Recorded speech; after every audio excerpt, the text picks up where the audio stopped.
안녕하세요. 7월 25일 금요일 아침 묵상 본문은 요한복음 8장 31절에서 59절까지입니다. 저는 올해 8살, 4살 된 두 아들을 키우고 있습니다.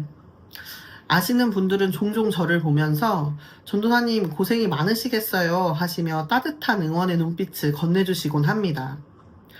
사실 육아라는 것이 늘 정신없이 흘러가다 보니 하루에도 몇 번씩 숨 돌릴 틈이 없을 때가 많은 것 같아요.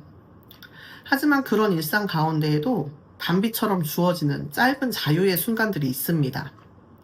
아이들이 잠든 밤이나 가족에게 아이를 잠시 맡기고 홀로 여유를 가질 수 있는 시간은 짧지만 큰 쉼과 회복이 되곤 합니다. 조용한 공간에서 커피 한 잔을 마시며 책을 읽는 그 순간은 마치 작은 천국처럼 느껴지기도 하죠. 그런데 다시 일상으로 돌아오면 아이들의 울음소리, 끝없는 요청, 해야 할 집안일들이 밀려오면서 금세 지치게 됩니다. 그래서 그런 자유의 시간은 늘 달콤하면서도 짧고 아쉽게만 느껴지는 것 같아요. 오늘 본문에서도 자유라는 주제가 등장하는데요.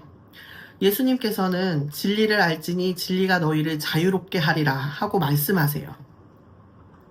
이 말씀은 단지 육체적, 감정적으로 힘든 일에서 벗어나 잠깐 쉬는 정도의 자유를 말하는 것이 아닙니다. 예수님이 말씀하시는 자유는 우리 존재 깊은 곳에서부터 시작되어 죄와 죽음의 권세로부터 해방되는 더 본질적이고 깊은 자유입니다. 당시 유대인들은 율법을 지키는 삶 속에서 수많은 규칙과 금지사항에 얽매여 살았습니다. 해야 할 것과 하지 말아야 할 것들을 철저하게 따지면서 그것이 하나님 앞에서의 의로움이 된다고 믿었던 것이죠. 하지만 그런 삶은 마음의 자유를 주지 못했고 오히려 사람들은 더욱 억눌렸습니다. 바울은 이 자유를 죄와 사망의 권세로부터의 해방이라는 측면에서 강조했지만 오늘 요한복음에서 예수님이 말씀하시는 자유는 단지 율법으로부터의 해방을 넘어서서 우리 존재 전체를 새롭게 하는 전인적인 자유를 뜻합니다. 그래서 이 자유는 단순히 어떤 얽매임에서 벗어나는 것이 아닙니다. 마음 깊은 곳에서부터 시작되어서 삶 전체를 감싸는 자유를 말하는데요. 어떤 상황에서도 흔들리지 않고 오히려 사랑으로 내 삶을 감당해낼 수 있게 해주는 그런 힘이 되는 자유인 것입니다. 억지로 해야 해서가 아니라 사랑하기 때문에 기꺼이 선택하게 되는 자유입니다. 예수님은 우리를 억누르기 위해서 오신 분이 아니라 참된 자유를 주시기 위해서 이 땅에 오셨습니다. 그리고 그 자유는 예수님의 말씀 안에 거할 때 주어집니다. 오늘 본문 31절에서 32절은 이렇게 말하고 있습니다. 너희가 내 말대로 살면 참으로 내 제자가 되어 진리를 알게 될 것이며 그 진리가 너희를 자유롭게 할 것이다. 개역개정 버전에서는 너희가 내 말에 거하면 이라고 쓰여 있는데 여기서 거한다는 말은 단순히 말씀을 한 번 듣는 것을 의미하는 것이 아닙니다. 꾸준히 말씀 안에서 머물고 묵상하고 그것을 삶으로 살아내는 것을 뜻합니다. 그리고 그렇게 말씀에 거하는 자만이 진리를 알게 되는데요. 여기서 진리를 안다는 것은 지식적인 이해가 아닙니다. 헬라어로 안다라는 말인 기노스코라는 단어는 관계적인 알을 의미합니다. 진리라는 것은 어떤 단순한 개념이 아니라 예수님 그분 자체이시며 그분과의 살아있는 관계 안에서 알게 되는 것입니다. 예수님과 관계를 맺고 그분의 말씀에 거할 때 우리는 점점 그분의 뜻을 깨닫고 그 안에서 자유를 누리게 됩니다. 우리는 일상에서 자유라는 단어를 자주 사용하게 되는 것 같아요. 정치적 자유, 경제적 자유, 표현의 자유, 종교의 자유 등 다양하게 이 자유라는 단어를 쓰고 있습니다. 그런데 때로는 이 자유가 방종과 혼돈되기도 합니다. 감정과 욕망을 억누르지 않고 마음대로 행동하는 것을 자유라고 착각하기도 하는 거죠. 하지만 예수님은 이렇게 말씀하십니다. 죄를 짓는 사람은 누구나 다 죄의 종이다.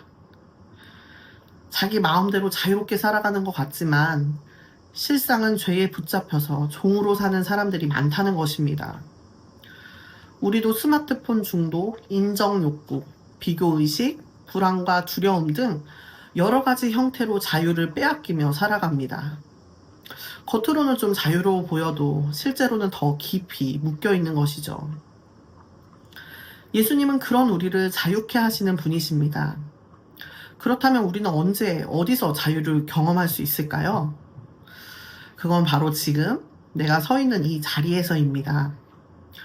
책임과 역할이 무겁게 느껴지는 일상 한가운데에서도 예수님의 말씀 안에 거하며 살아갈 때 우리는 그 안에서 자유를 경험할 수 있습니다. 그 자유는 상황이 바뀌어져서 얻어지는 것이 아니라 내 내면이 새로워짐으로 누리게 되는 자유입니다. 환경은 여전히 같을지라도 주님이 주시는 평안과 쉼, 그리고 기쁨을 누릴 수 있는 것입니다. 육아 중에 혼자만의 여유를 갖는 시간은 분명 소중한 자유의 시간이지만 예수님 안에서 주어지는 자유는 그런 짧은 쉼과는 비교할 수 없는 것입니다. 혼자 조용히 커피를 마시며 책을 읽는 순간도 좋지만 아이의 입가에 묻은 간식을 닦아주고 같은 그림책을 반복해서 읽어주는 그 시간에도 기쁨을 누릴 수 있다면 그것이야말로 사랑 안에서 자유롭게 되는 삶이 아닐까요? 해야 할 일을 하지 않아도 되는 것이 자유가 아니라 해야 할 일을 기쁨으로 선택할 수 있게 되는 것, 그것이 예수님이 주시는 참된 자유입니다. 예수님이 주시는 이 자유는 우리를 현실에서 도피하게 만드는 것이 아니라 현실을 사랑으로 감당하게 해줍니다. 예수님의 말씀 안에 거할 때 그 말씀은 우리를 자유롭게 합니다. 그리고 그 자유는 나만을 위한 편안함이 아니라 누군가를 사랑하고 섬기게 하는 능력으로 우리 안에서 역사합니다. 예수님은 살아계신 진리이시고 우리를 참된 자유로 이끌기 위해 십자가를 지셨고 지금도 우리를 그 진리 안으로 자유로운 삶으로 초대하고 계십니다. 진짜 자유는 내 맘대로 사는 것이 아닙니다. 사랑과 책임 가운데서도 흔들리지 않는 자유, 죄의 권세를 벗어나 하나님의 자녀로 살아가는 자유, 그리고 그분의 말씀 안에 거하며 일상을 기쁨으로 누리는 삶, 그것이 바로 예수님이 주시는 참된 자유입니다.